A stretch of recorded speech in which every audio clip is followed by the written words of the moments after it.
Boys and girls, welcome back. और अब शुरू करते हैं अपन कौन से टॉपिक का नाम, dissolution of partnership firm. Important interesting topic है। शुरू क्या करते हैं नालायक को, 2 दिन से शुरू हो गया है। एग्रीड। अभी आज हम पहले कौन सा क्वेश्चन चेक कर लेंगे जो होमवर्क दिया था कल। कौन सा क्वेश्चन होमवर्क दिया था? 5th। तो क्वेश्चन नंबर 5 होमवर्क दिया था आपको। आशा करता हूँ कि करके आए होंगे आप। एक बार चेक कर लेंगे। So please open up question number 5। Page number क्या है बेटा? 8.16। अच्छा, जो कुछ क्वेरीज आई थी वो एक बार सॉल्व कर दूं क्या? कैपिटल रेशियो, गार्नर वर्सेस मरे में कैपिटल रेशियो में डाउट था, तो वो एक बार क्वेरी सॉल्व कर दूं क्या? कैपिटल रेशियो के डाउट को सॉल्व कर देता हूं। डाउट ये था कि कल हमने लास्ट क्वेश्चन कौन सा सॉल्व किया था बेटा? Joint life policy. Question number 3 पर आ जाओ। क्वेश्चन नंबर 3 पर आ जाओ, 15। तो इधर डाउट ये था, जो बच्चों ने मुझे पूछा कि सर ये इधर जेएलपी है एंड दिस वाज सरेंडर्ड। तो उन्होंने बोला कि सर ये आपको कैसे पता कि ये डिसोल्यूशन एडजस्टमेंट है या फाइनल अकाउंट एडजस्टमेंट है? ठीक है। सो बेटा जी, मैंने कहा ये फाइनल अकाउंट एडजस्टमेंट नहीं है, डिसोल्यूशन की है। And I need to prove now why it is dissolution adjustment. मैंने कहा कि जो जेएलपी थी उसको जो सरेंडर किया, वो सरेंडर करना फाइनल अकाउंट एडजस्टमेंट नहीं है। क्यों? क्योंकि बेटा जब तुम बच्चे थे, छोटे थे, तब तुमको सीपीटी में पढ़ाया था कि जेएलपी के 3 ट्रीटमेंट है। अगर आपको धुंधला धुंधला याद आता है तो JLP does not appear in balance sheet, that is to say JLP is transfer to P and L account, treated as an expense. So JLP is not appearing in the balance sheet. Second one कौन सा है? JLP will appear in the balance sheet at surrender value. याद आ रहा है ये? और तीसरा वाला था जेएलपी बैलेंस शीट में जेएलपी रिजर्व आती है और इधर जेएलपी असेट आती है। है नहीं, ये दोनों चीजें। तो ऐसे एक फर्स्ट ट्रीटमेंट में it does not appear, second treatment में इट अपीयर्स, और थर्ड ट्रीटमेंट में it appears on the liability and the asset side both. अब वो क्या ट्रीटमेंट है उसमें नहीं जाना चाहता मैं डेप्थ में, बट आपको ये बता रहा हूं कि अगर वो बैलेंस शीट में नहीं होती है तो भी वो ट्रीटमेंट सही रहता है, क्योंकि उस केस में हम जेएलपी कहां पे डालते हैं? पी एंड एल अकाउंट में।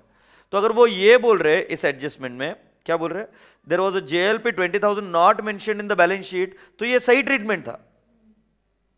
ऑप्शन नंबर 1 में अगर JLP does not appear in the balance sheet so no problem, and this was surrendered for 4,500, that is also correct. कि उसके बाद में जब डिसॉल्व होगी फर्म तो सरेंडर तो करना ही पड़ेगा। सो ये डिसोल्यूशन एडजस्टमेंट है। हमने इसलिए सरेंडर किया क्योंकि हमारी फर्म क्या हो रही है? Dissolve. Have you all understood? So I think ये पॉइंट मैंने क्लियर किया। अब इसके अलावा कैपिटल अकाउंट में क्या क्या एडजस्टमेंट होती है? मैंने क्या कहा? एक्स वाई जेड, ये मैंने पार्टनर सब अज्यूम किए। सो मैंने इधर कैपिटल लिखना है। कौन सा कैपिटल बेटा जी? Fluctuating capital. फ्लक्चुएटिंग मतलब क्या? जिस बैलेंस शीट में आपको सिर्फ एक ही कैपिटल अकाउंट मिलता है वो फ्लक्चुएटिंग कैपिटल होता है। मतलब उदाहरण के तौर पर दिखाता हूं, अगर बैलेंस शीट में इधर कैपिटल रहा एक्स वाई जेड और करंट अकाउंट भी रहा एक्स वाई, तो ये फिक्स कैपिटल है, राइट? फिक्स कैपिटल में तो यही रेशियो लेना है, बात खत्म। बट अगर किसी बैलेंस शीट में आपको कैपिटल मिल गया और वो कैपिटल आएगा एक्स वाई जेड, तो ये हुआ फ्लक्चुएटिंग।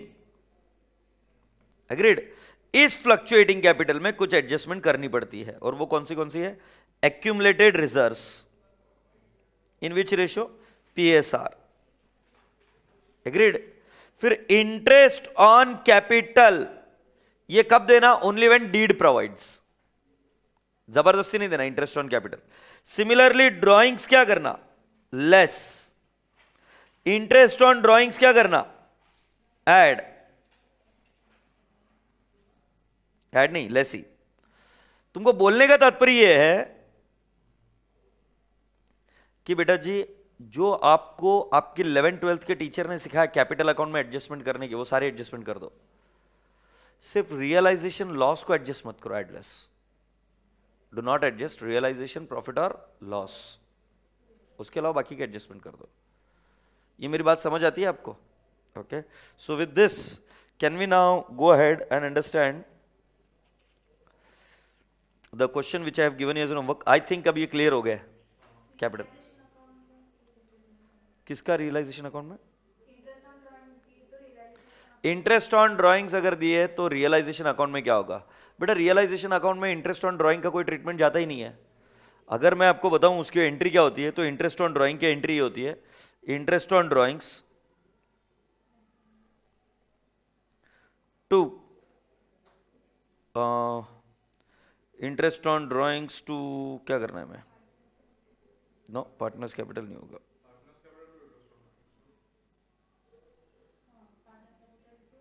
ये गलत लिख दिया मैंने, ये अपनी इनकम है ना. तो एक्चुअली एंट्री होती है partners capital to interest on drawings. सही है बेटा? ओके. और पहली एंट्री क्या होती है? P and L appropriation, no no sorry, interest on drawing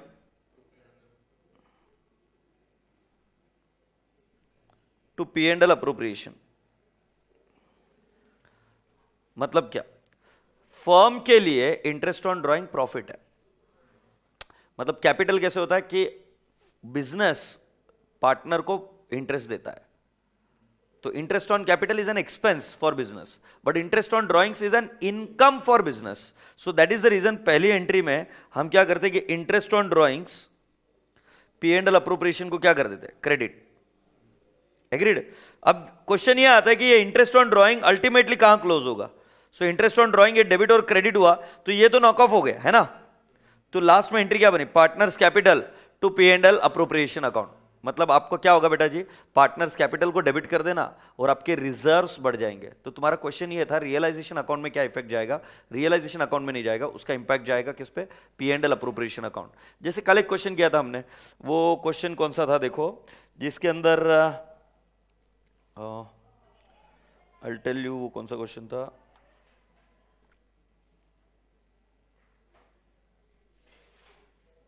हाँ, अनरिकॉर्डेड परचेसेस था. अनरिकॉर्डेड परचेसेस का एक इंपैक्ट क्रेडिटर्स पर गया और एक इंपैक्ट कहां पर गया? P and L account. वैसे इधर भी अगर अल्टीमेट एंट्री में देखूं तो अल्टीमेट एंट्री क्या बनी? आपकी अल्टीमेट एंट्री बनी partners capital to P and L appropriation. तो गुड़िया अभी समझ में आ रहा है क्या? पार्टनर्स कैपिटल अकाउंट को क्या कर देंगे आप? डेबिट, और पी एंड एल अप्रोप्रिएशन को क्या कर देंगे? क्रेडिट. मतलब प्रॉफिट आपका बढ़ जाएगा और पार्टनर्स कैपिटल में से आप क्या कर दोगे? उसको less. Have you all understood? Alright friends, let's move on now. अब क्वेश्चन नंबर 5 मैंने आपको जो होमवर्क बोला था वो एक बार चेक कर लेते हैं. किसने किया solve? Should I read question number 5 first? Okay, एक बार रीड कर लेते question number 5. A, B and C are in partnership sharing profits and the losses equally. The firm's balance sheet as at 31st December 2007 was as follows. You have got sundry creditors, capital account A, B, C, current account A, cash account, sundry debtors, stock, machinery and plant, current account B and C. It was decided to dissolve the firm on that date. The machinery and plant, stock and debtors were sold by the firm for rupees 70,000. Creditors were paid off. Assuming that C is insolvent and could not meet his liability to the firm, show necessary ledger account in the books of the firm. Are you ready? अब जरा एक बार ध्यान से सुनकर मुझे बताओ कि यहां पर पूरी की पूरी फर्म इंसॉल्वेंट है या सिर्फ एक आध कोई इंसॉल्वेंट है? सी इंसॉल्वेंट है. एग्रीड? तो आप मुझे बताओ यहां पर हम कौन सा रूल फॉलो करेंगे? Garner versus Murray. Is that okay? Alright, क्योंकि सिर्फ एक ही इंसॉल्वेंट है ना. तो बेटा अभी क्या करना है? पहले क्या करेंगे? रियलाइजेशन. बैलेंस शीट क्यों? रियलाइजेशन अकाउंट ना सिर्फ. तो पहला अपने अकाउंट, अच्छा बैलेंस शीट को एम्प्टी बोल रही तू, मुझे लगा कोई फाइनल अकाउंट एडजस्टमेंट है क्या. रियलाइजेशन अकाउंट बनाया, सो पहले एम्प्टी द बैलेंस शीट कर दूं. इधर आएगा to sundry debtors, to stock, to plant and machinery. ठीक है. अब कैश कितना है बेटा जी? कैश नहीं, डेटर्स कितना है? 53,000, 22,200, 26,000. ओके. और बेटा जी ये कितना लिखोगे आप इधर? Creditors, by creditors 64,000. इसी के साथ अब आपने इधर बनाया कैश अकाउंट, तो कैश अकाउंट में क्या लिखोगे, to balance brought down how much 1600, और इधर आपने बनाया, ये इंपॉर्टेंट है बेटा समझ लो, ये फिक्स कैपिटल है कि फ्लक्चुएटिंग है, फिक्स्ड है कि फ्लक्चुएटिंग है, fixed. So can I not say A B C, so can I not say by balance brought down 24,000, 8,000, एक सेकेंड ना,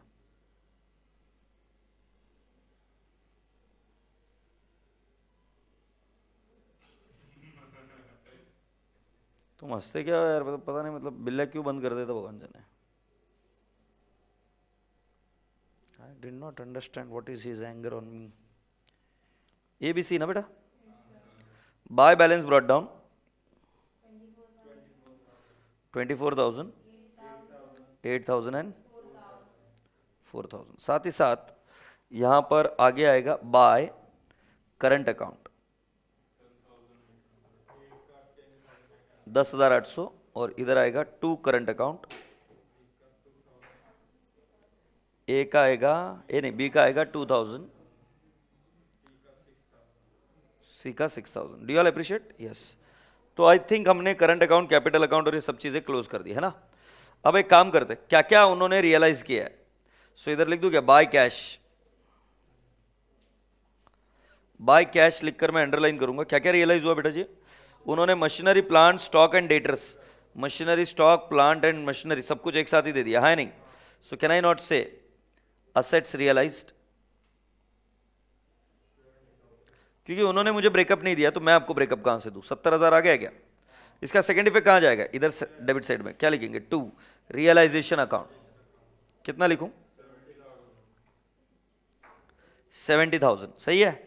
अच्छा, अभी कुछ ना भी बोले तो भी आपको किसका पेमेंट करना पड़ेगा, लाइबिलिटी का. सो हम क्या करेंगे, टू कैश अकाउंट, अंडरलाइन कर हम क्या लिखेंगे, क्रेडिटर्स 64,000. क्रेडिटर्स का सेटलमेंट वैल्यू दिया नहीं है. सो बेटा जी अब हमको यहां पर क्या करना पड़ेगा, कैश के क्रेडिट साइड में लिखना पड़ेगा बाय रियलाइजेशन अकाउंट. से यस, 64,000. उसके बाद में क्या करेंगे आप, उसका प्रॉफिट और लॉस निकालेंगे कैलकुलेट कर. So 64,000 plus 70,000 minus 53,000 minus 22,200 minus 26,000 minus 64,000 and it shall turn out to how much, 31,200. 31,200 profit है कि लॉस है, लॉस. तो बेटा जी can I not say by partners capital account. PSR क्या दे रखा है बेटा, equal. So can I not say it will be ABC divide by 3, 10,400, 10,400 and 10,400. Does that tally, yes. अब इसको हम क्या कर देंगे, पार्टनर्स कैपिटल के डेबिट साइड में टू रियलाइजेशन अकाउंट, लॉस 10,400, 10,400 और 10,400. अब क्वेश्चन ये आता है कि सर ये रियलाइजेशन लॉस में सॉल्वेंट पार्टनर कौन है, ए और B. Will they bring realization loss in cash. If you say you are following Garner versus Murray case, then what are you going to do? You are going to bring that loss in cash.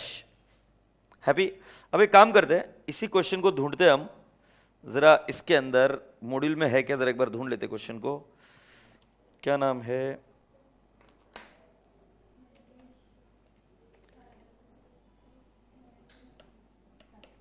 अच्छा ये module में नहीं था क्या question, module का नहीं है. Alright, तो सुनिए अभी क्वेश्चन ये है कि रियलाइजेशन लॉस कैश में लेके आना है कि नहीं लेके आना. I give it up to you, choice is your, and you can give an assumption that Garner versus Murray is followed and hence realisation loss is brought in cash और not brought in cash. तो अभी के लिए हम क्या करते हैं, we will bring the realisation loss in cash. So मैं क्या लिखूंगा, बाय कैश. बट मैं वापस रिपीट कर रहा हूं, जो लोग नहीं लेके आए वो गलत है, ऐसा नहीं है बिल्कुल, वो भी सही है. फिर अभी कैश में क्या कर देंगे, डेबिट साइड में टू ए टू बी, कितना आएगा 10,400 और 10,400. सी कितना कैश लेके आया, कुछ भी नहीं. तो सी के इंसॉल्वेंसी के वजह से कितना डेफिशिएंसी होगा, 6,000 प्लस 10,400 माइनस 4000 कितना 12400। बेटा 12400 कौन से रेशियो में बियर करेंगे? Capital ratio. और कैपिटल रेशियो क्या है? 24:8, that is nothing but 3:1। Okay, so can I not say bye C is capital, oh A is capital by B is capital। तो बेटा जी मेरा वर्किंग आएगा इन द ब्रैकेट 12400 इंटू 3/4 और 12400 into 1/4। Do you all appreciate this? क्योंकि ratio क्या है बेटा 24:8 ना, और डेफिशिएंसी कितनी है 12400। सो 12400 डिवाइड बाय 4 इंटू 3, 9300 ए की तरफ से मिला सी को, और 3100। तो इधर आएगा 2 C is capital and how much I will write down 9300 and 3100 and then that becomes nil. बचा हुआ पैसा हम कैश में सेटल कर देंगे। तो to cash it turns out to how much 24,000 plus 10,800 plus 10,400 minus 10,400 minus 9,300 कितना आएगा 25,500। हैप्पी? और दूसरे वाले पंटर का क्या है? उसका भी डेबिट में ही आ रहा है balancing. 8,000 plus 10,400 minus 2,000 minus 10,400 minus 3,100 कितना आ रहा है 2,900। अच्छा, जिन बच्चों ने रियलाइजेशन लॉस कैश में नहीं लाया उनका बैलेंसिंग फिगर क्रेडिट में आया होगा, but answer is one and the same, not a big deal. अब इधर क्या लिखेंगे? बाय ए बाय बी। ए कितना आएगा 25,500 एंड 2,900। सो बेटा कितने पे टैली हुआ 92,400। ये गुंडप्पा का भी 92,400 पे टैली हुआ क्या? ओके, तूने realization losses not brought in cash by you, so your answer is also right. Did it tally? Yes. Okay, है ना? ये लो, जिन बच्चों ने realization losses not brought in cash, तो उनका आंसर क्या आया होगा मैं बताता हूं। ए का 25,500 की जगह पे आंसर आना चाहिए 25,500 माइनस 10,400, 1,500 आना चाहिए, 1,500 भाई, है ना? और ये जो है ना बी, उसका 2,900 ना, उसका 7,500 आना चाहिए, बट इधर नहीं, डेबिट में आना चाहिए। फिर ये दो एंट्री आपकी नहीं आई होगी। समझ गए क्या पांडे जी? बट अभी जो हमने किया है वही कंटिन्यू रखते हैं, नहीं तो और कंफ्यूजन ऐड हो जाता है। हैप्पी? तो this is the final answer. I am proud that कि मैं इतना फास्ट बोलने के बावजूद भी आप समझे, बहुत अच्छी चीज है, और ये स्पीड आपको एग्जाम में चाहिए। So now write down the last part of dissolution of partnership firm, and this is called as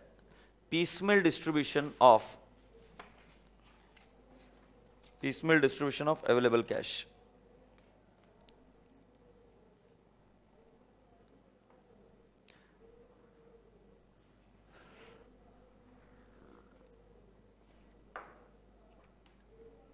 So the heading is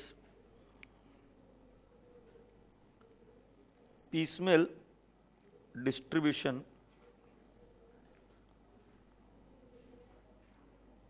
of available cash।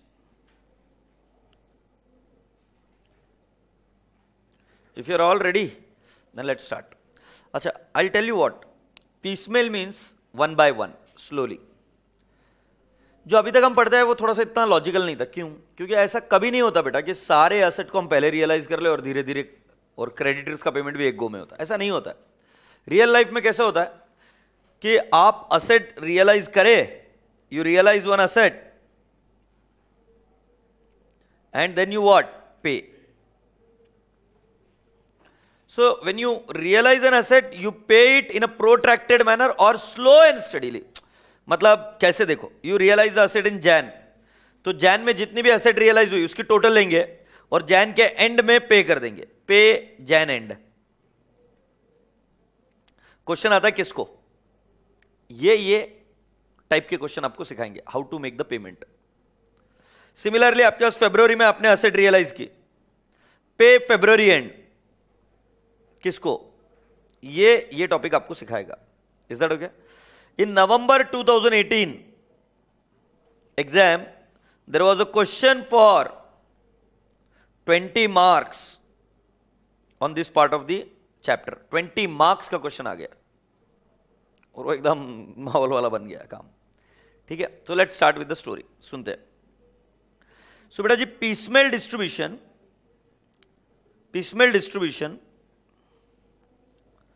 ये दो तरीके से डिवाइड होता है, एक और दो तरीके, मतलब there are two types of questions on this.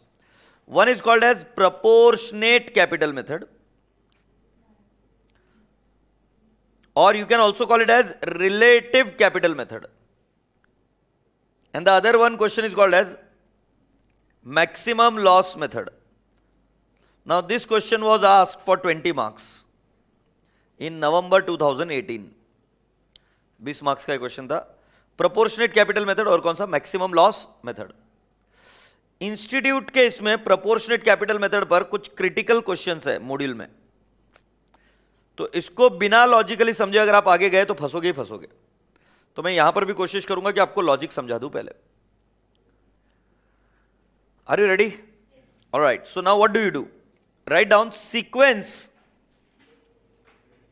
Of payment, sequence of payment in both the methods,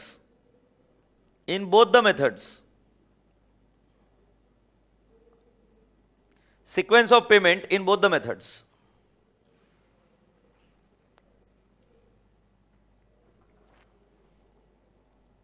First one, realization expense, comma, legal expense, remuneration to liquidator, आप बोल सकते हो जो इसको लिक्विडेट करेगा, रेम्यूनरेशन टू लिक्विडेटर, अगर कुछ remuneration commission देना होगा तो। सेकेंड लेवल पर आपका पेमेंट होगा outside liability, and how are you going to make the payment? Pari passu,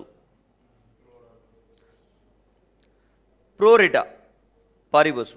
And then the third, you are going to make the payment outside liability, realization expense, legal expense के बाद partners loan account, and fourth level पर आप बोलेंगे partners capital account.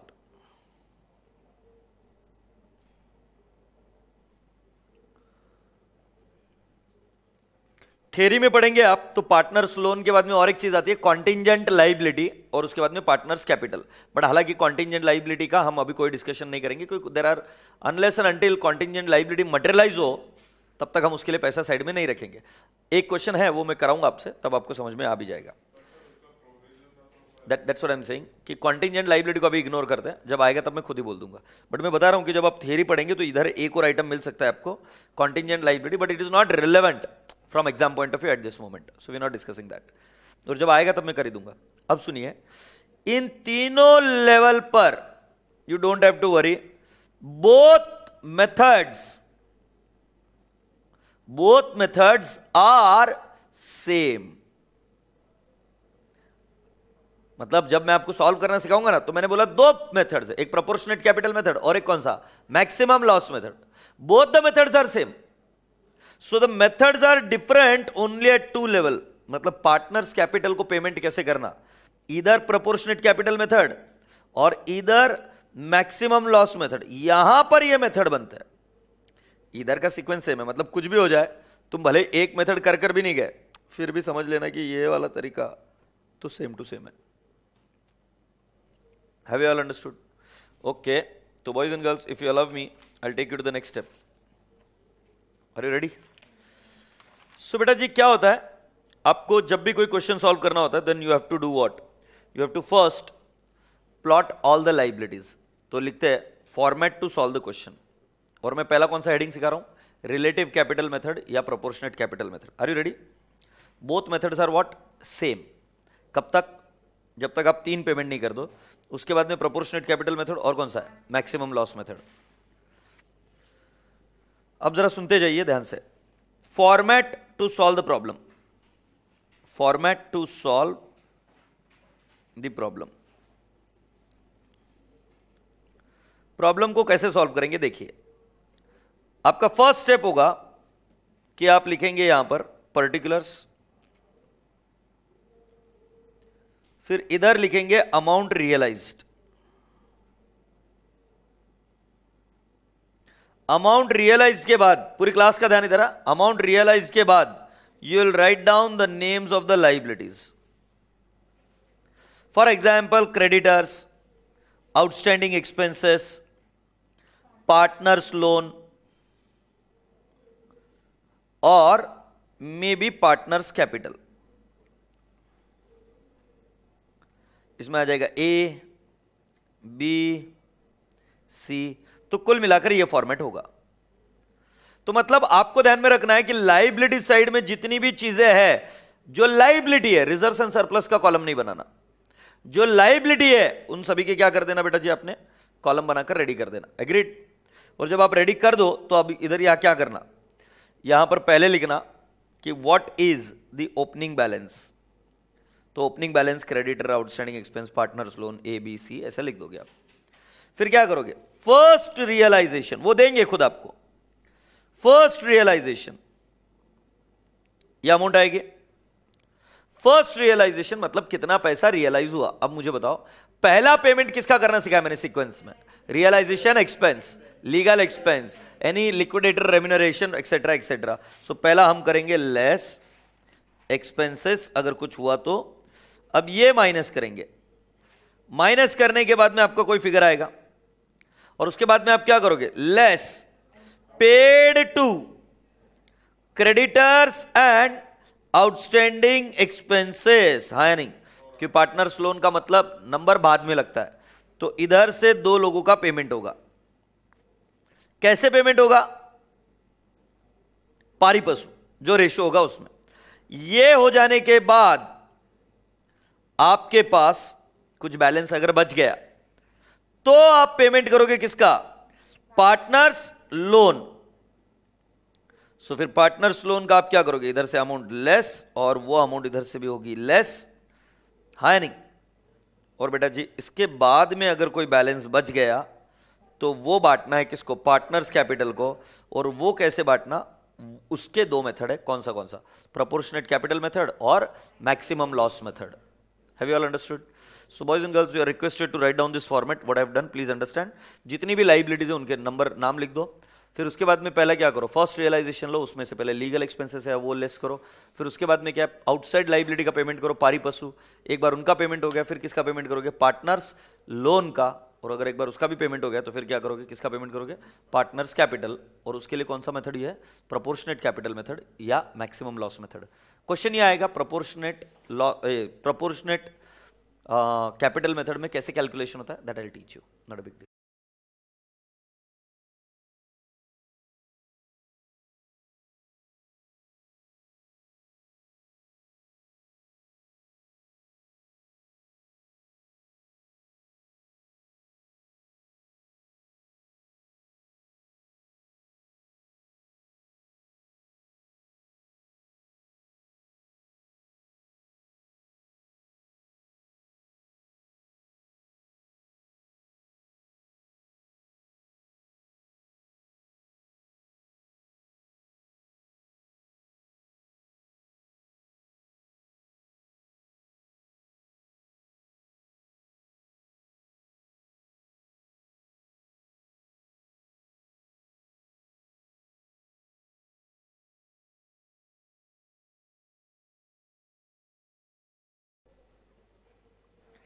So here we take it to the next step. हो गया ना गुड़िया?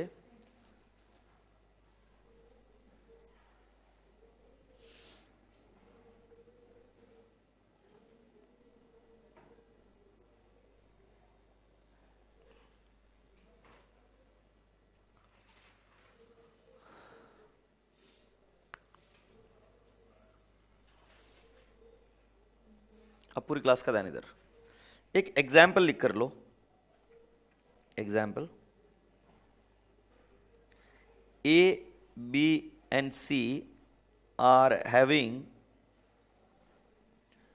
PSR 3:2:1. capital of A is 2,80,000, 2,40,000. Capital of B is 1,80,000. ठीक है, and capital of C is 1 lakh. Okay, अब क्वेश्चन कैसे आता है देखो, ए बी सी का कैपिटल पता है 240, 1,80,000 एंड 1 लाख. क्वेश्चन ये आता है कि किसको पहला पेमेंट करेंगे, किसको पेमेंट पहला करेंगे. तुम बोलेंगे पीएसआर में करेंगे. एक एग्जांपल पीएसआर में करेंगे तो मान लेते मैंने लिख दिया 5 लाख. ये मेरा एक सेकेंड ना, इनका कैपिटल लिख देता हूं 2,40,000, 1,80,000 और 1 लाख. ठीक है, एक सेकेंड ना,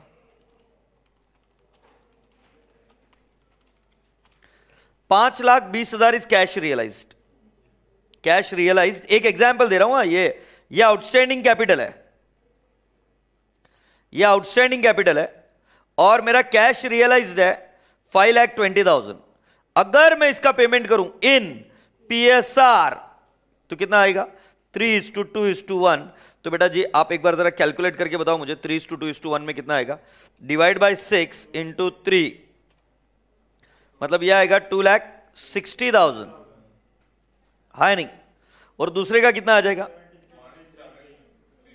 1,73,333, 86,667. सो बेटा जी इस व्यक्ति को 20,000 एक्स्ट्रा मिल गए और इस व्यक्ति को कितना 6,667 कम मिले ना, कम मिले. और इस व्यक्ति का कितना है 13,333 कम मिला. मतलब इनका बचा है पेमेंट होना और इसको पेमेंट एक्स्ट्रा मिल गया. अगर तुम 5,20,000 की टोटल देखेंगे तो 5,20,000 का total is matching with this total. In fact पहले कैपिटल का पेमेंट होना चाहिए ना, और कैपिटल का पेमेंट हुआ ही नहीं. So the amount available can not be distributed in PSR. ये नोशन मैंने क्लियर किया क्या? Amount available can not be distributed in what, PSR.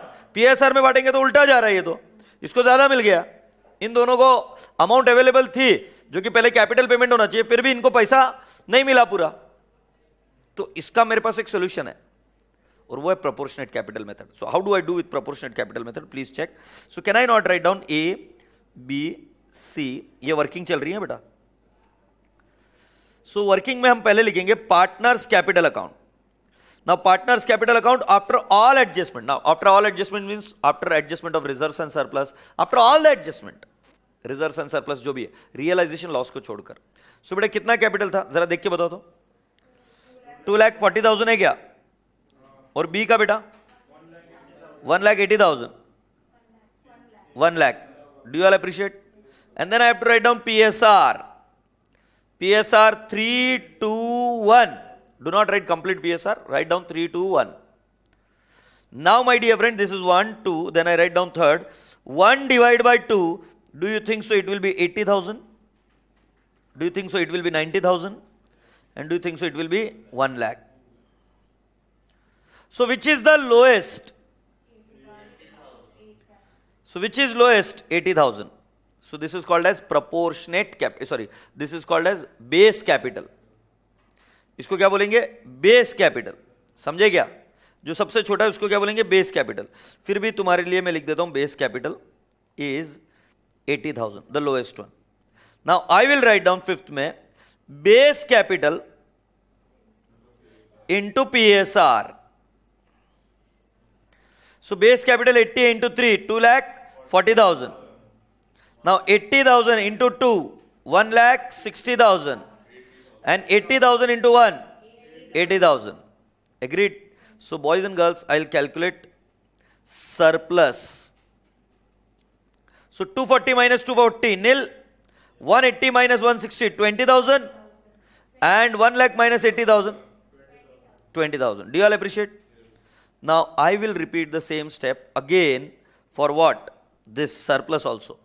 इसका मतलब क्या है पता है क्या? ए को पहले पेमेंट मत करो, बी ने ज्यादा रुपए दिए 20,000 रुपए कंपैरेटिव टू पीएसआर, क्योंकि हमने ये जो बेस आया था इसके बेसिस पर सभी के रिलेटिव कैपिटल निकाले ना, प्रोपोर्शनेट कैपिटल निकाले सभी के कितने होने चाहिए, तो बी ने 20,000 एक्स्ट्रा दिए, सी ने भी 20,000 एक्स्ट्रा दिए. अब क्वेश्चन ये आ रहा है बी और सी में से किसकी priority. So will again repeat the same step. So I will say PSR कितना इनका, जानबूझकर तुम्हारे लिए लिख रहा हूं 2:1. फिर 8 स्टेप क्या करेंगे, 20,000 that is 6 divide by 7. Can I not से 10,000 and 20,000. Now which is the lowest, so this will become a base capital. Now agreed. So base capital ये बन गया. तो अभी हम क्या करेंगे, तो हम क्या करेंगे, बेस कैपिटल इंटू पीएसआर. सो बेटा तुमको लग रहा है ये 20,000 ही आएगा, 10,000 इंटू 2 और 10,000 इंटू 1 कितना आ जाएगा 10,000. बोलो ना हाँ. सो बेटा जी अब क्या करेंगे, ये आ गया 10,000 और ये आ गया 20,000. अब इस 20 में से जो सरप्लस था 20 माइनस किया नील, और इस 20 में से 10 माइनस किया कितना आ गया 10,000. तुम्हें पता है कि तुम्हें पहला पेमेंट किसका करना होगा, सी का. सी को कितना पेमेंट करना पड़ेगा, तो मैं इधर लिखता हूं, ये इधर देखिए प्रायोरिटी ऑफ पेमेंट. क्या आपको दिख रहा है क्या बेटा उधर, priority of payment, priority of payment. पहला पेमेंट होगा सी का, सी को दिए जाएंगे 10,000 रुपए, क्योंकि एब्सोल्यूट सरप्लस किसका है, सी का है. उसके ऊपर जाइए, किसका सरप्लस था, बी और सी का. बी और सी का सरप्लस है, तो बेटा जी हम पेमेंट करेंगे बी एंड सी. कितना पेमेंट करेंगे दोनों का सरप्लस, 20 और 20 40. बट उसमें से ऑलरेडी 10 तुम पेमेंट कर दिए, क्योंकि जो ये 20 का पेमेंट है उसमें ये 10 भी तो इंक्लूडेड था ना जो बाद में आया. तो कितना पेमेंट करेंगे, 20 प्लस 20 माइनस 10,000. सो कितना आ जाएगा बेटा जी, कैन आई राइट डाउन 30,000. और ये 30,000 किस में जाएगा, पीएसआर. पीएसआर कौन सा, 2:1, क्योंकि बी और सी के बीच में पीएसआर क्या है 2:1. और समझ गए क्या पांडे जी. फिर हम क्या करेंगे, A B and C balance in PSR, और पीएसआर क्या है 3:2:1. मतलब एक ये सरप्लस है इसका पेमेंट हुआ, फिर ये सरप्लस है इसका पेमेंट हुआ, और जैसे ही 2 सरप्लस का पेमेंट हो गया लास्ट में क्या बच गया, कैपिटल ओपन, और तीनों का पेमेंट होगा पीएसआर में. अब मैं तुम्हें खास बात बताता हूं कि ये करता क्या है, but before that let's understand the step. पहले कैपिटल लिखिए, उसके नीचे पीएसआर लिखिए, कैपिटल को पीएसआर से डिवाइड कीजिए, आपको एक कैपिटल मिलेंगे सभी के बेस, राइट. उसमें से सबसे लोएस्ट को पकड़िए, तो वो बनेगा बेस कैपिटल. उसको मल्टीप्लाई कीजिए पीएसआर से, तो आपको पता चलेगा कि कितना कैपिटल किसका होना चाहिए था. ओरिजिनल कैपिटल में से वो प्रोपोर्शनेट कैपिटल लेस कीजिए, आपको मिलेगा सरप्लस. अगर एक से ज्यादा सरप्लस है तो वापस यही स्टेप दोहराकर अल्टीमेट सरप्लस निकालिए किसी एक व्यक्ति का. जिसका सरप्लस है पहला पेमेंट उसको होगा. जैसे ही उसका पेमेंट होगा फिर आप क्या करोगे, आगे पेमेंट करोगे दोनों लोगों का, जिनके 2 के सरप्लस थे उनका, बट जो ऑलरेडी पे कर दिया वो क्या कर दोगे माइनस. जिन 2 लोगों को पेमेंट करोगे वो कौन से रेशियो में करना है, पीएसआर. और मैं अभी आपको बताता हूं लॉजिक क्या है, प्रोपोर्शनेट कैपिटल मेथड क्या करता है. मैंने आपको बताया था कि हमारे पास ये कैपिटल है, आउटस्टैंडिंग कैपिटल यही लिखा है ना मैंने. चलो यही क्वेश्चन सॉल्व करता हूं, एक सेकेंड कंट्रोल से. जो मैंने है वो एज इट इज रहने दिया, इधर ए बी सी लिखकर छोड़ दिया, ये हमने गलत किया था. अब मैं इसी चीज को सॉल्व कर बताऊं आपको, A B C. So can I not write down partners capital. बेटा क्या क्या हमने डिसाइड किया था, इनका कैपिटल कितना था 2,40,000, 1,80,000 और कितना 1 लाख. तुम्हें पता है अगर हम इसको पीएसआर में पेमेंट करें तो गड़बड़ हो रही थी. अब मेरे कैलकुलेशन के हिसाब से पहला पेमेंट होना चाहिए सी का, और वो कितने रुपए का होना चाहिए 10,000. सो बेटा जी मैं लिखूंगा लेस पेड. अच्छा पहले हम अमाउंट रियलाइज भी तो लिख लेते हैं. अमाउंट रियलाइज कितनी है? 5,20,000 है क्या? ओके,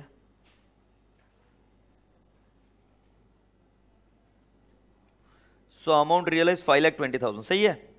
अच्छा, लेस पेड टू सी, 10,000 ही पे किया। देखो अल्टीमेट सरप्लस कितना था उसका, 10,000, तो फिर मैंने प्रायोरिटी ऑफ द पेमेंट किसका निकाला, सी का, 10,000। सो बेटा जी पहला हम पे करेंगे सी को 10,000, कितना बच गया इधर, 5,10,000। कैश की चिंता मत करिए, ये सी का पेमेंट कीजिए 10,000 इधर, और अब यहां पर वापस बैलेंस ड्यू निकालेंगे। सो 2,40,000, 1,80,000 और 90,000। तुम्हारी जानकारी के लिए इनके रेशियो लिख कर रखता हूं, 3:2:1। अगर तुम देख रहे हो दो लोगों के सरप्लस कौन थे पता है क्या तुम्हें, बी और सी के, फिर उसके बाद में सरप्लस किसका है, सी का। जिस व्यक्ति का सरप्लस है जैसे ही तुमने उसका पेमेंट किया वैसे ही वो दोनों पार्टनर जिनके दो के सरप्लस आए थे एक साथ, वो पीएसआर में आ जाएंगे। चेक कर लो, 180 और ये कितना बन गया, 90।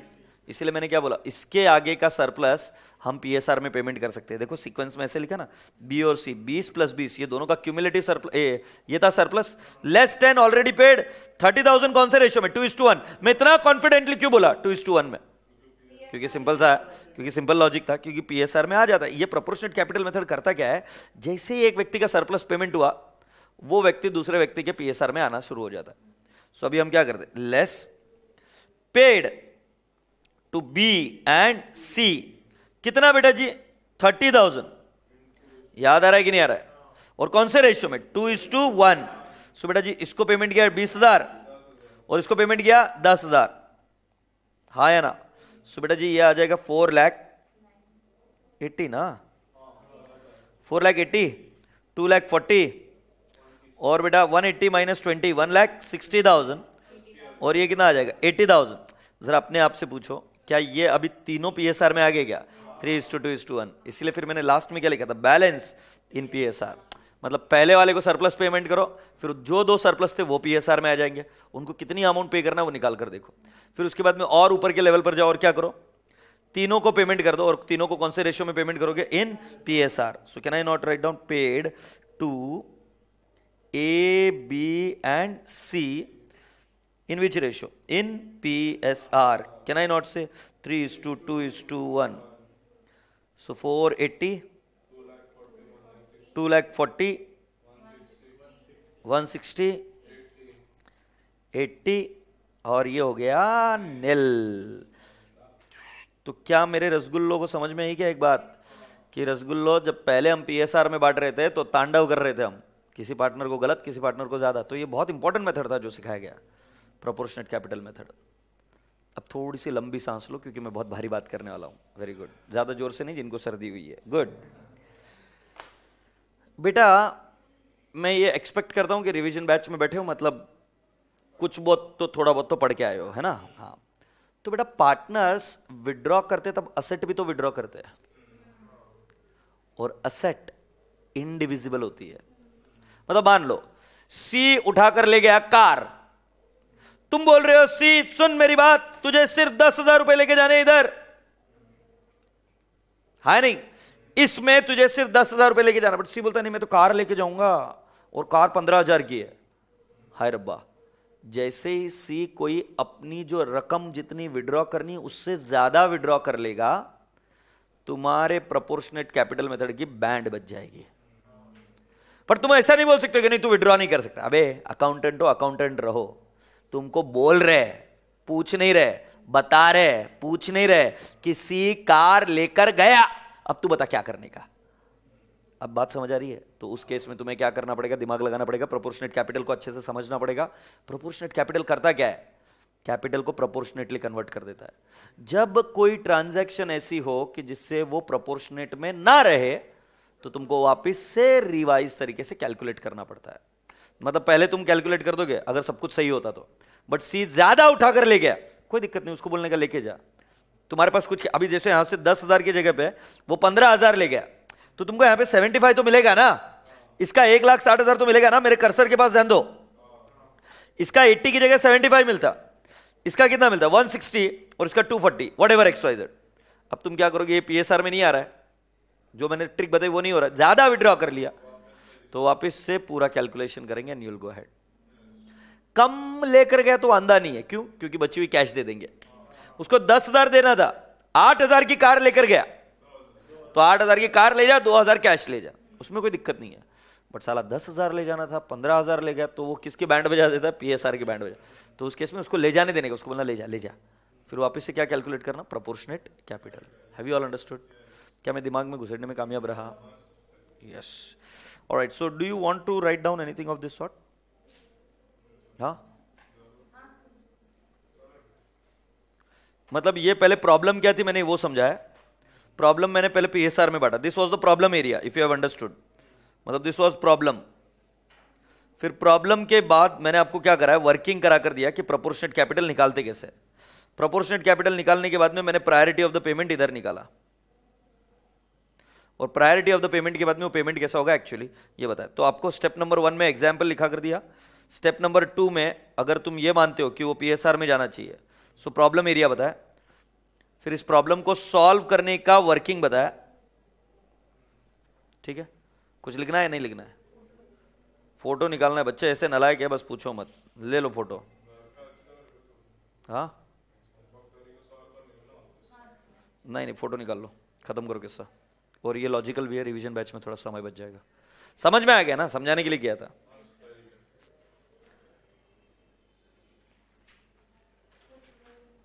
पूरा जूम कैसे करूं गुड़िया? पूरा अच्छा, सब कुछ एक साथ चाहिए तुम्हें?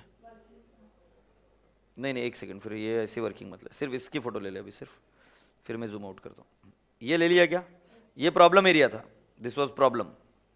अच्छा, अभी ये जूम आउट कर मैंने साथ में पढ़ाया था, ये दोनों ले लो। ये प्रायोरिटी ऑफ द पेमेंट, और ये यहां पर क्या है, हाउ टू कैलकुलेट इट। और उसके बाद में इसको सॉल्व किया तो आंसर कैसा है, ये वाला इधर रहा है एरिया।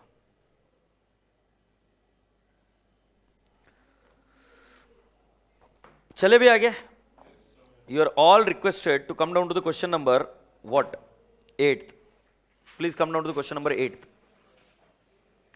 8वें प्रश्न के पास कूच करो, question number 8th।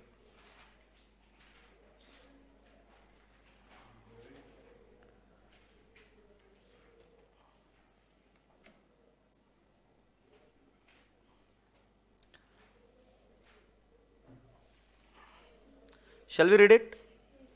Ajay Enterprises, a partnership firm in which A, B, and C are 3 partners sharing profits and the losses in the ratio of 4:3:3.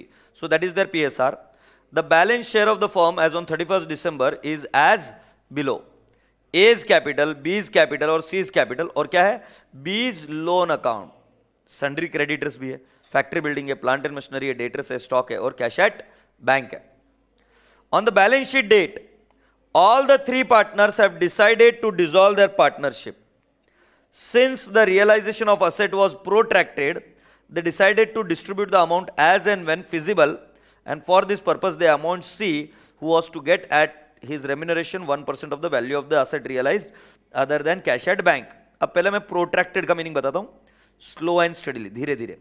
यहां पर लिखा ना protracted, धीरे, slow and steadily.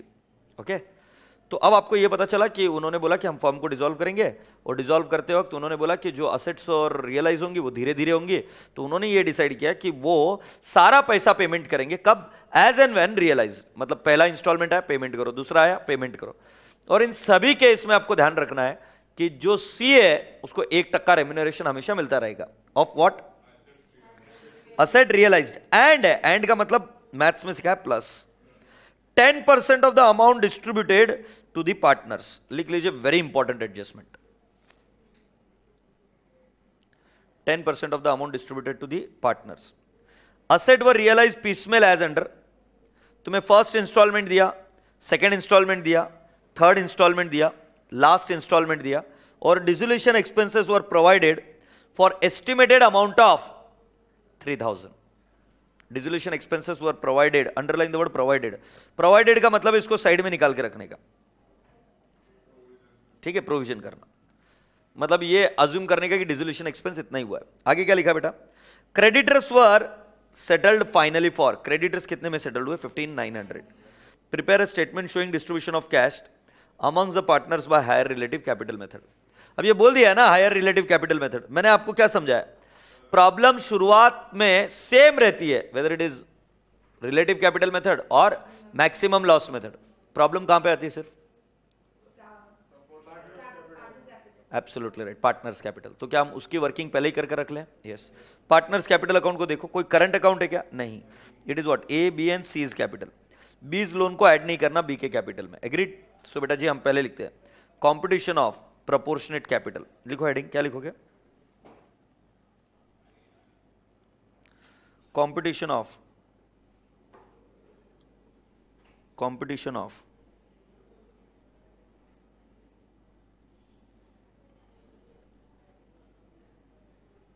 proportionate capital. You can also use the word competition of what? Relative capital.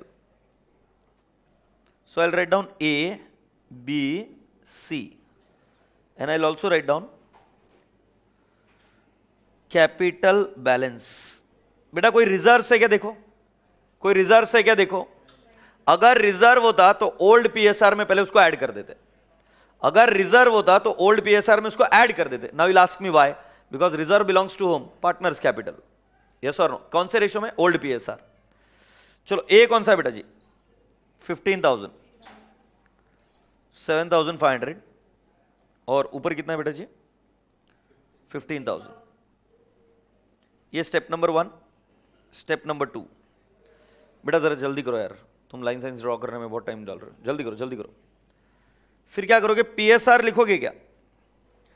PSR का ratio है 4:3:3. इधर एक word of caution, कई बार वो एग्जामिनर ऐसे रेशियो देता है 1/2, 1/3 और 1/6. तो 1/1 लेके आओगे और वो पेपर लाई सोप्पा होता, बाढ़ बशी क्यों ना लाए. अबे 1/2, 1/3, 1/6 को पहले यूनिफॉर्म करना, बेस यूनिफॉर्म लेना. सो 3:2:1 होएगा ये. समझ आ रहा है ना? एनीवेज, सो बेटा जी 4, 3, 3. तो can I not write down third one? 1 divide by 2.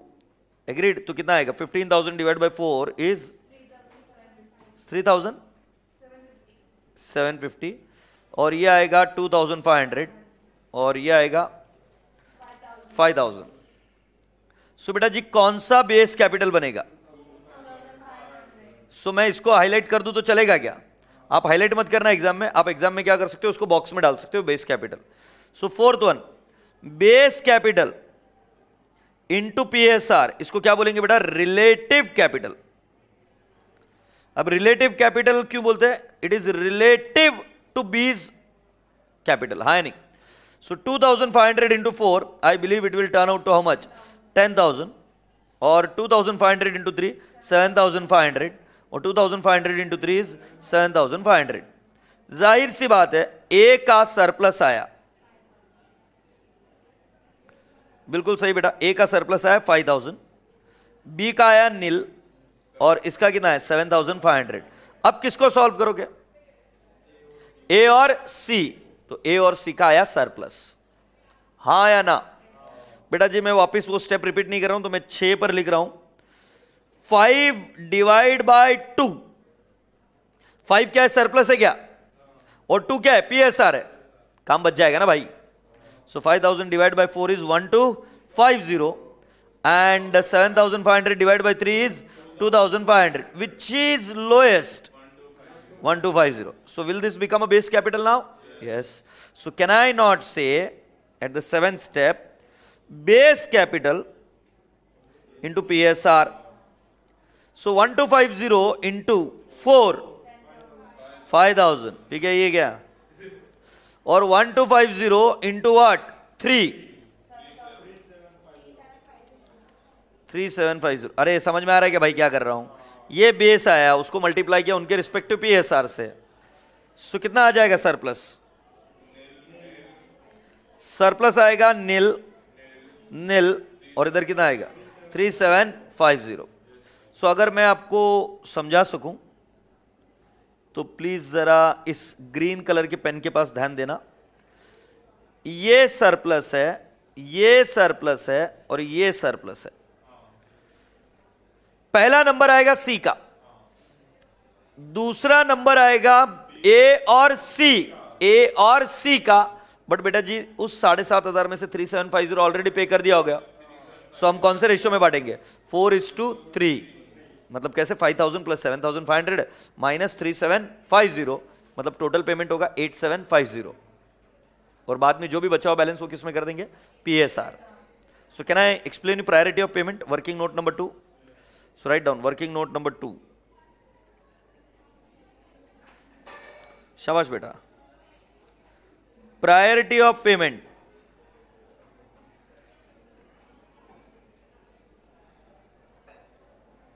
Priority of payment, first one किसका पेमेंट करोगे? सी, ₹3750। सेकेंड वन ए एंड सी। जरा ध्यान से देखो मैं क्या कर रहा हूं, मैं लिखूंगा 5,000, absolutely right, plus 7,500 minus 3,750 in the ratio of 4:3। But बेटा ये अमाउंट कितनी आएगी? 8,750 आ रहा है क्या? सो 8,750 इन विच रेशियो? 4:3। अब ये पूरा वर्किंग नहीं लिखने का, ये तुम्हारे लिए लिख कर दे रहा हूं, एग्जाम में डायरेक्टली लिख देने का A and C 8,750 in the ratio of 4:3। अब आपको 8,750 कैसे कैलकुलेट हो रहा है पता चल रहा है? Okay, now third, balance amount, नहीं ए बी एंड सी लिखना पड़ेगा, A B and C, balance amount in PSR and the ratio would be 4:3:3। अपनी आंखें खुली रखना और अपना दिमाग खुला रखना और देखना कि क्या एक एक का पेमेंट करने के बाद कैपिटल PSR में आ रहा है क्या। यह आपको कब पता चलेगा? जब आप उसका पेमेंट करने लगोगे तब PSR में आ रहा है क्या। If you are ready, let's go on and start with the game.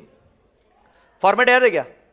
Liability के अकाउंट बनेंगे सारे, एग्रीड, और पर्टिकुलर्स, अमाउंट रियलाइज, सारी लाइबिलिटी, और लास्ट में क्या? Partners capital. चलिए आ जाइए, तो पहले हम फॉर्मेट पर ध्यान देते हैं। तो लिखिए स्टेटमेंट शोइंग, ये कोई अकाउंट नहीं है इसलिए हम वर्ड क्या यूज करेंगे? Statement showing distribution of cash, statement showing distribution of cash. इसका फॉर्मेट बनता है पर्टिकुलर्स। जनरली ये हमेशा एक पेज का बना लेने का, फिर इधर लिखेंगे amount realised, and then you will have the names of the liabilities. You will have sundry creditors, base loan, and then you will have capital, and with in which I will have A, B and C.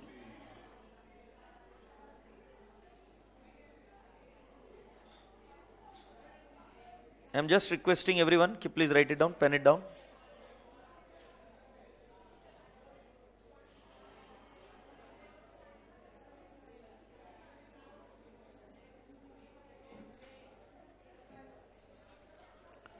If you're ready, can we move on?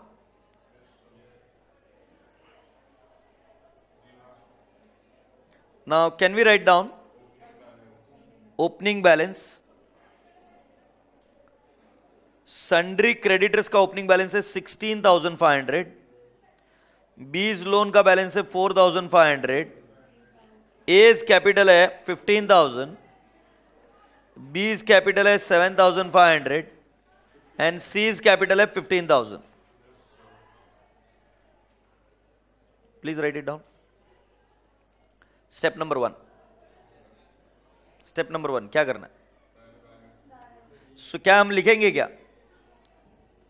Cash balance. बेटा cash balance जरा देखो आपके इसमें कितना दिया है? Cash balance 275 है क्या? Add first realization. अब बेटा लफड़ा क्या करते पता है क्या बच्चे? कैश बैलेंस लेना भूल जाते हैं। कैश कभी रियलाइज नहीं हो सकती ना, तो कैश तो एज इट इज लेना पड़ेगा। सो कैश रियलाइजेशन के बाद आपका first realisation, it is 18,650. Can I not have the total of this? 275 plus 18,650, 18,925। अच्छा, अभी सीक्वेंस जरा जाके पढ़ो, मैंने क्या सिखाया आपको जब थ्योरी पढ़ा रहा था तब। सीक्वेंस पहले एक्सपेंस, लीगल एक्सपेंस, रेम्यूनरेशन या कोई भी रियलाइजेशन एक्सपेंस। तो मुझे एक बात बताओ, क्या इधर आपको दोनों चीजों के बारे में बताया क्या? तुमको रियलाइजेशन एक्सपेंस के बारे में भी बताया, डिसोल्यूशन एक्सपेंस के बारे में बताया। कितना बताया? 3,000। और साथ साथ रेम्यूनरेशन भी बताया, 1% of the value of the asset realized except cash at bank and 10% of the amount distributed to the partners। मैं आपसे क्वेश्चन पूछूं, ये 18,925 क्या किसी पार्टनर को जाने वाला है क्या? नहीं, पहले तो क्रेडिटर बैठा है ना इधर। हाँ, अभी पूरी क्लास का ध्यान इधर, कोई लिखेगा नहीं, पूरी class is going to focus here. ध्यान से मैं क्या कर रहा हूं, पहले लेस रेम्यूनरेशन टू सी। तो कैन आई नॉट से 18,650 इंटू 1%? 1% है 2% है? 1%। So can I not say it will become 187 negative. फिर मैं नेक्स्ट लिखूंगा लेस डिसोल्यूशन एक्सपेंसेस 3,000। डी ऑल अप्रिशिएट? सो जो बैलेंस अमाउंट है वो कितना रह जाएगा? 18,925 माइनस 187 माइनस 3,000 कितना बता रही गुड़िया? Absolutely right, 15,738 less paid to creditors. But paid to creditors की जगह पे मैं और एक चीज लिखूंगा, less discount allowed by creditors. और वो अमाउंट आएगा 16,500 minus creditors were finally settled for how much? 15,900। Now did you, कितना आएगा डिस्काउंट? 600। ये अमाउंट कॉलम में नहीं आएगा क्योंकि उससे अमाउंट लेस नहीं होगी, समझे क्या नहीं? और फिर क्या करेंगे, लेस पेड टू क्रेडिटर्स। क्योंकि अगर मैं आगे डिस्काउंट देता तो तुमको फिर समझ नहीं आता, इसलिए पहले ही क्रेडिटर्स को फाइनली कितने में सेटल किया? 600 डिस्काउंट में सेटल किया ना। सो बेटा जी हम पेड टू क्रेडिटर कितना बोलेंगे? 15,738। और इधर भी लिखूंगा 15,738। पहली प्रायोरिटी का पेमेंट हुआ, इधर का बैलेंस बचा नील, ये बैलेंस बचा नील ना। और इधर कितना आएगा? 16,500 माइनस 600 माइनस 15,738, ये कितना बता रहे आप? 162। ये 4,500, ये 15,000, ये 7,500 और ये कितना आएगा? 15,000। I hope it is making sense to you. एक बार चेक कर लेंगे, जरा मेरे रेड पेन की तरफ ध्यान दो। ये कैश बैलेंस लेना भूलना नहीं, ये फर्स्ट रियलाइजेशन, ये टोटल इतना है। रेम्यूनरेशन टू सी, इसके ऊपर देना है 1% दिया हुआ है। फिर मैंने आपसे पूछा ये रेम्यूनरेशन देने के बाद आपको डिसोल्यूशन एक्सपेंस देना है, ये भी दे दिया। अब 15,738 क्या हम किसी पार्टनर को देने वाले हैं या ये रकम क्रेडिटर को ही देनी पड़ेगी? क्रेडिटर, तो इसलिए 10% वाली रेम्यूनरेशन अभी कैलकुलेट नहीं की। अरे हाँ नहीं। सो बेटा जी 15,738 में से हमने पहले डिस्काउंट दिया, किसका? क्रेडिटर्स का। नहीं तो मैं क्या गलती कर देता, 15,738 पूरा ही पे कर देता। अभी भी पूरा ही करना है, बट क्रेडिटर का फिगर अलग हो गया भाई, 16,500 नहीं करना है। कितना पेमेंट करना है? 600 less. Now some of the students they do what, 16,500 को इधर ही कैंसिल कर कर वो लिख देते 15,900। That is also one of the way of doing it. 16,500 को कैंसिल करके 15,900 लिख दूंगा तो गड़बड़ होगी नहीं ना। और एल्स 600 का डिस्काउंट दिखाओ कि दिया, बट अमाउंट में से कुछ लेस नहीं करना, और जो बचा हुआ बैलेंस है वो पेमेंट कर देना। इतना बैलेंस बचा, अब इसके आगे क्या करना है हम देखेंगे। सो पहले इधर तक आ जाइए, फिर हम आगे बढ़ेंगे। Be very quick, please come down to this level, then will go ahead.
Can we go eight?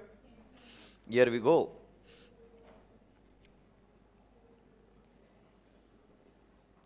सुनो, अब सेकेंड रियलाइजेशन, ये रेड कलर में लिखता हूं मैं. सेकेंड रियलाइजेशन, क्या आप मुझे बता सकते हो सेकेंड रियलाइजेशन कितनी है बेटा? ये बच्चा बता रहा है 17,320. सही है. अच्छा, पहले क्या करना है? लेस रेम्यूनरेशन टू सी.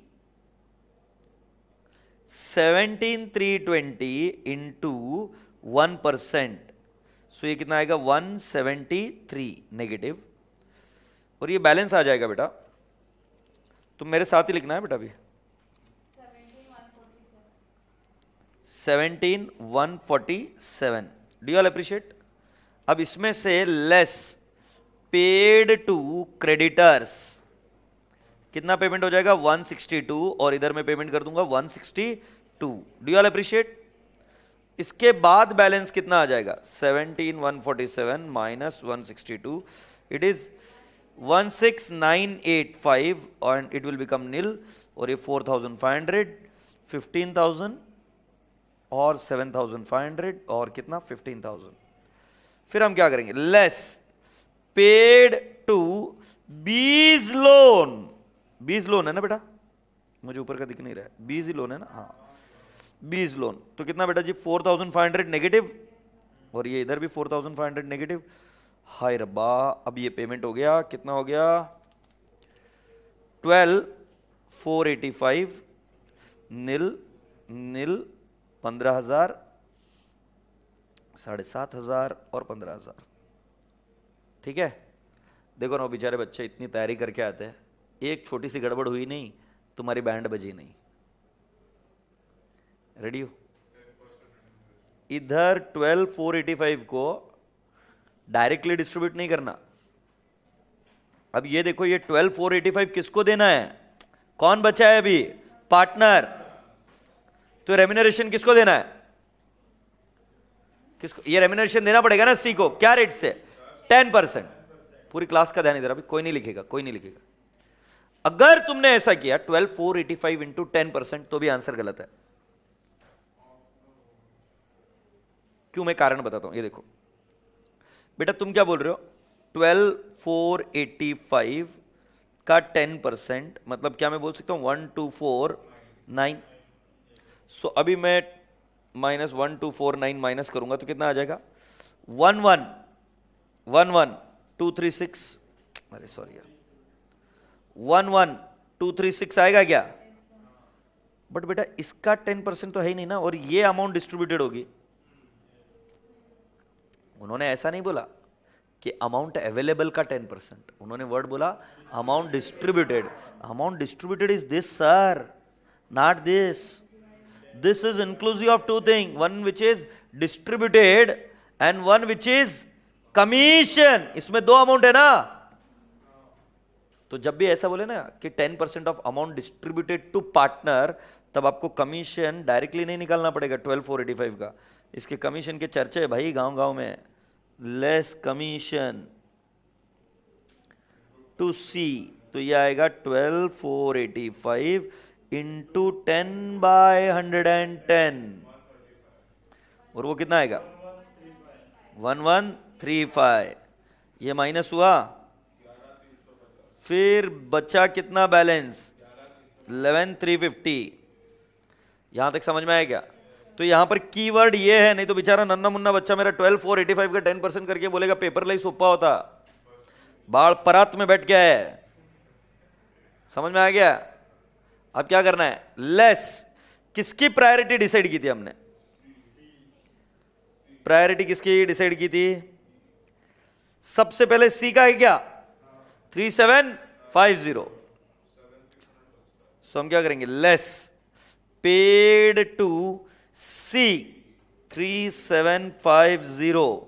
और ये सी में से लेस करेंगे 3,750. सो 11,350 माइनस 3,750 कितना आएगा? 7,600. और 15,000 माइनस 3,750 कितना आ गया बेटा जी? 11,250. और इसका 7,500 ही रहेगा. और इसका आएगा 15,000। मैं आपसे एक प्रश्न पूछ सकता हूं,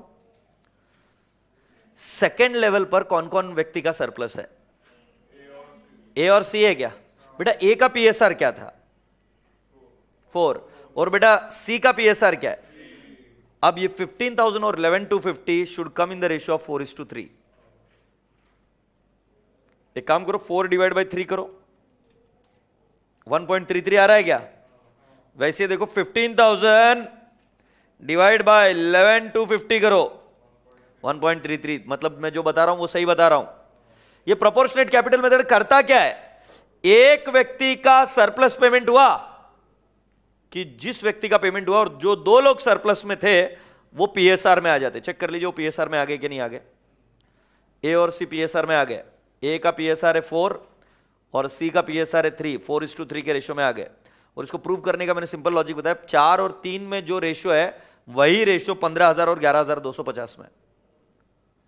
सही है? अच्छा, अभी वो प्रायोरिटी ऑफ द पेमेंट में आ जाओ, वर्किंग नोट नंबर 2 में। इसको टिक मार्क कर दो, 3750 का पेमेंट हो गया।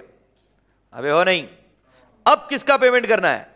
ए और सी। कितनी अमाउंट तक का? 8750 इन द रेशियो ऑफ व्हाट? 4:3। याद आ रहा है क्या? सो मेरे रसगुल्ले, तेरे पास कितने रुपए है? So can I not say paid to A and C 7,600। So 7,600 divide by 7 into 4, क्या मैं बोल रहा हूं क्या? 4343। और इसको कितना आ जाएगा? 3257। Do you all appreciate? या अनिल? 15,000 माइनस 4343 कितना आ गया? 10,657, 7,500 और 11,250 माइनस 3,257 कितना आ जाएगा बेटा? 7,993। हैप्पी? ए सुनो ना, पूरा पेमेंट हो गया कि और कुछ पेमेंट करना बाकी था? ए और सी को कितना करना था? सेकंड सीक्वेंस में प्रायोरिटी के हिसाब से कितना करना था? 8750 करना था। कितना पेमेंट किया? 7,600। कितने का शॉर्टफॉल है? 8750 माइनस 7,600, 1150 का शॉर्टफॉल है क्या? ओ बाबिया, नेक्स्ट पेमेंट में पहला 1150 करना पड़ता। मैं क्या बोल रहा हूं, समझ में आ रहा है क्या? ठीक है, कोई बात नहीं। अब करते हैं नेक्स्ट रियलाइजेशन। कौन सी रियलाइजेशन है? Third realization. 10,000 ही है तेरी की।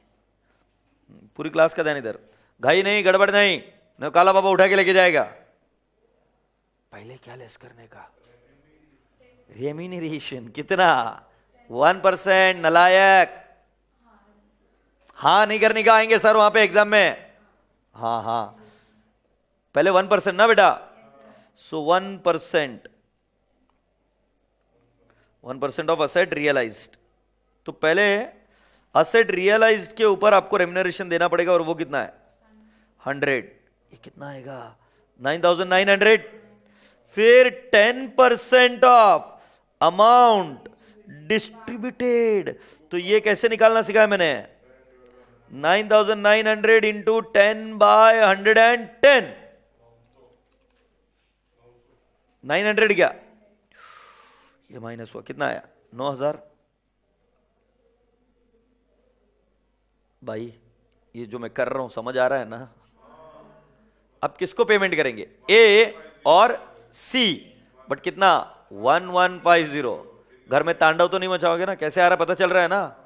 भाई 8750 पेमेंट करना था, उसमें से सिर्फ 7,600 ही पेमेंट हुआ था ना। सेकेंड प्रायोरिटी में मैंने बोला 8750 करना है, उसमें से सिर्फ 7,600 ही पेमेंट हुआ है। सो हम लिखेंगे less pay to A and C in the bracket 8,750 ना बेटा सेकंड प्रायोरिटी में, माइनस 7,600 कितना आ रहा है? 1150 इन 4:3। तो ये बच्चा जोरदार बोला 657, और इसका बेटा? हाँ 493। सो बेटा 9,000 माइनस 1150, 7850 क्या 10,000, 7,500 और 7,500। क्या आपको लग रहा है कि हमारा अमाउंट वापस पीएसआर में आ गया अभी तीनों का? जैसे ही सरप्लस पेमेंट किया हमारी अमाउंट पीएसआर में आ गई। कॉपी करने वाले लोगों को चील कौवे उठा के लेके चले जाते हैं, नालायक। चील कौवों का डर लगता है, मेरा डर क्यों नहीं लगता भगवान जाने।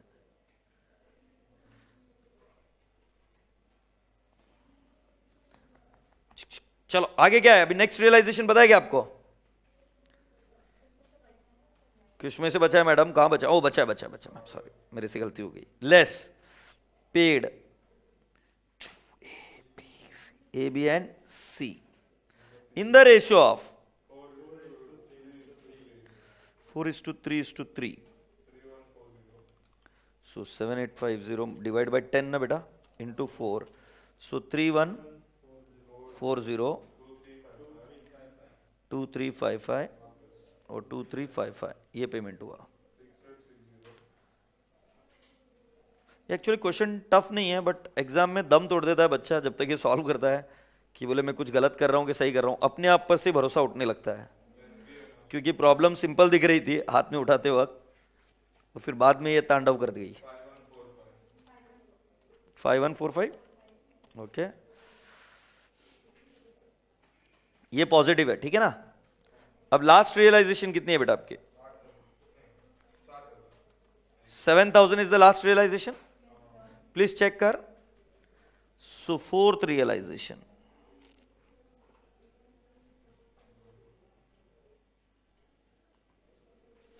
ये कितना है बताओ ना? 7,000 लेस 1% ऑफ क्या? 1% ऑफ अमाउंट रियलाइज्ड, ये कमीशन है ना। 70 कितना आएगा? 6,930। फिर इस पर क्या आएगा? 10%, 10/110 commission on amount distributed into 6,930 कितना आ रहा बेटा? 630, 6,300 less paid to A, B and C in PSR 433 6,300 negative।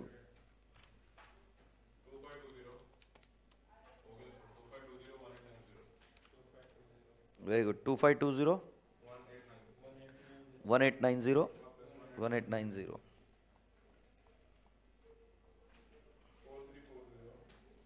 So 6860 minus 2520 4340 3255 and 3255। और इसको क्या बोलेंगे पता है बेटा? अगर पार्टनर का कैपिटल पूरा पेमेंट नहीं हुआ, so it is called as what? Realisation loss. अगर पार्टनर्स का पूरा पेमेंट नहीं हुआ तो उसको रियलाइजेशन लॉस से बोलेंगे ना। So this is realisation loss. Exam में कभी भी ये गलती मत करना कि इसको पहले सॉल्व करो इन टर्म्स व्हाट, पहले वर्किंग नोट ही करना इसकी पहले वर्किंग नोट करना,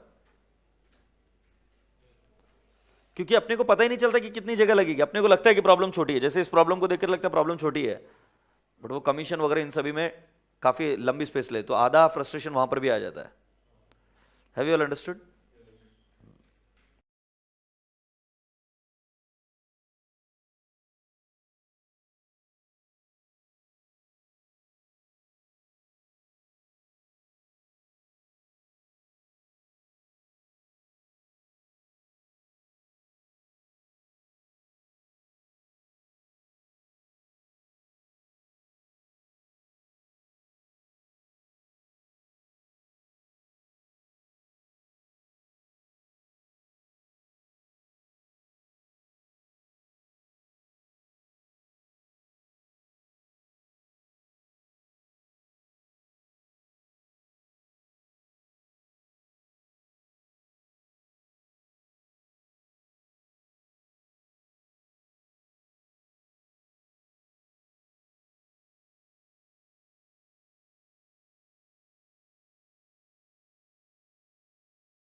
ओके तो आज का होमवर्क पहले लिख कर लो, क्योंकि this happens to be a very very important what I can say questions from exam point of view. तो पहले ये लिख कर लो homework. Solve all the questions of proportionate capital method. Did you hear me carefully? I use the word solve. Don't see. Solve all the questions of proportionate capital method from your module. Agreed? Mock paper or RTP, wherever you find it. तो इनको solve करो और कल हम कौन सा method देखेंगे? Maximum loss method. Is that okay? Maximum loss method tomorrow we see and we wind it up, and tomorrow also we will start with amalgamation and sale of firm. Without practice it won't be a good choice that we keep on moving ahead. So पहले इसके सारे questions आप देख कर निकालो, then we'll go ahead. ठीक है? चलो, all right. Thank you. Bye bye.